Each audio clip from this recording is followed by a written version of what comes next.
Hi, this is Nick Carnes here with the Network 216 Cleveland Cavaliers Minute.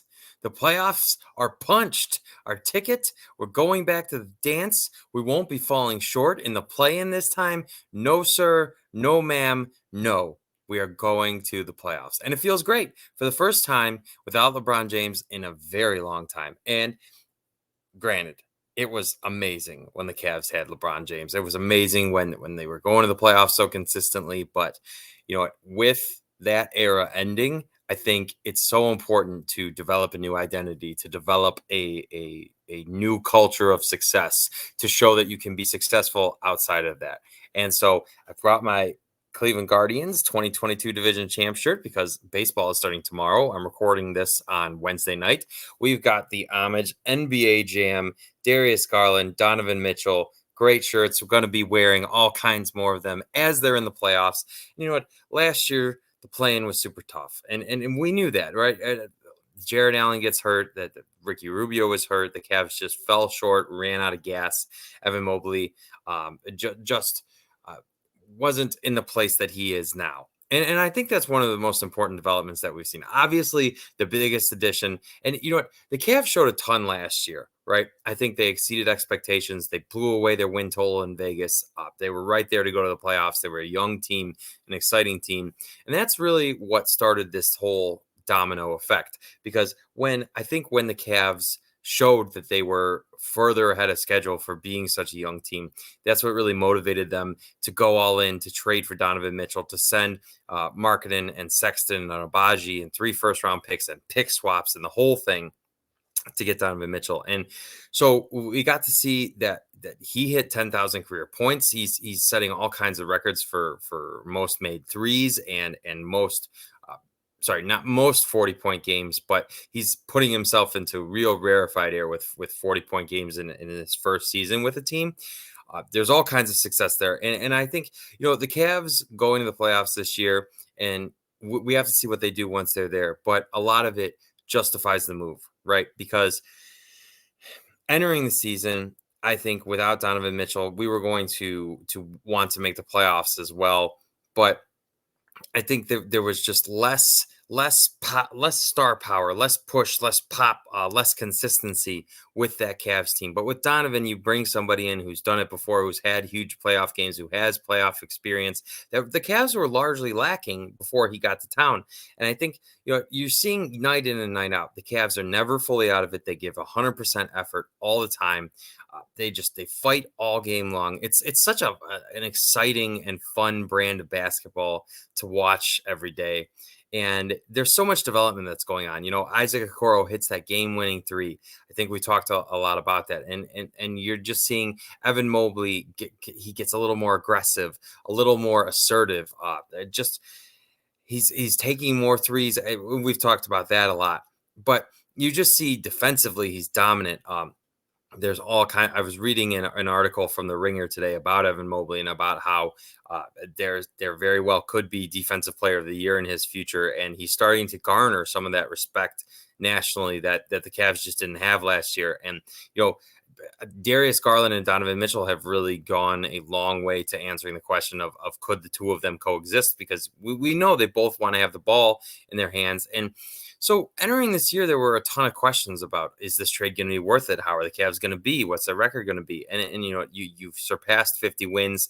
You're within striking distance of the 3 seed. I do think the Cavs will finish as the 4 seed. But to me, having first round home court advantage is a big step for this team.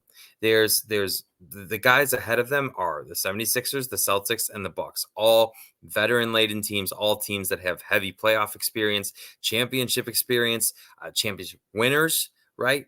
And even if they haven't been in the finals. So it's like the Cavs are that team that does not have that type of experience outside of Donovan Mitchell largely. And so this is really their first step there. And I think that's what's so exciting about it, because very similar to the Guardians, who last year exceeded expectations as one of the young teams, this type of experience that they're getting now and the intensity that they're playing and where the first round is going to take them, especially, I think will be that molding experience for a lot of these young guys, and teach them, the level that they need to aspire to reach to reach for. And that's so exciting. It's so exciting because there were a lot of teams that we saw previously with the LeBron James led Cavs. The Hawks are one that comes to mind. The Raptors are one that comes to mind, where they were good enough to make the playoffs, but they weren't good enough to legitimately compete.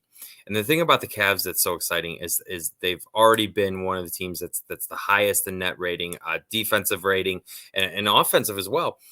And they're still so young. There's so much room to go. Evan Mobley is not even close to what he can be. This is the first year where you brought in a huge piece in Donovan Mitchell, and meshing personalities is such an important part of basketball and being successful. And I just think top to bottom, you're seeing that these guys like each other. They're developing chemistry with one another, understanding tendencies. Evan Mobley's throwing lobs to Jared Allen. Isaac Okoro, in that late game situation is so cool, calm, and collected. He just goes to a spot and he hits the three, and just there's some things that there's no replacement for experience, right? So you're getting the end game scenarios. You're seeing how Donovan and Darius are going to navigate those, and it's not perfect yet. I'll be the first one to say it's not perfect yet, but slowly but surely this team is on the ascent. And because they're so young, because they haven't realized their full potential yet, to already be the 4 seed, to already be competing with the best teams in your conference, I think is a great sign of what this team can be. Of all the teams that are entering the playoffs in the East, I think the Cavs have some of the most youth on it, and Evan Mobley is starting to get to be talked about in that way.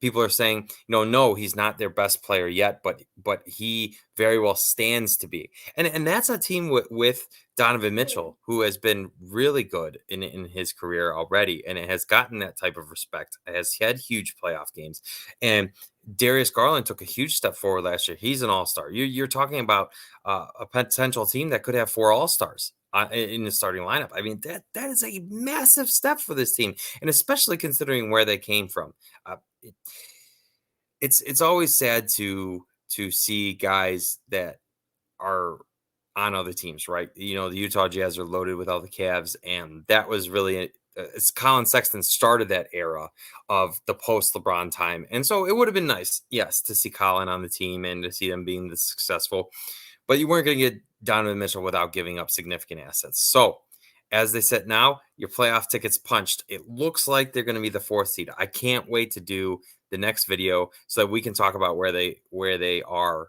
then. But no matter what, I am placing my money on the Cavs to win this first round series. Beyond that, I'm not sure. Like we said, they're young. They need to gain this experience. They need to really experience this intensity. But I think that whoever they're matched up with, they're a tremendous team at home, and they will be better than the seed lower than them. So it's going to be a tremendous opportunity to see this Cavs team grow right before our eyes. It's going to be fun. Cavs playoff basketball is back. This has been a Network 216 Cleveland Cavaliers Minute. I'm Nick Carnes. Go Cavs.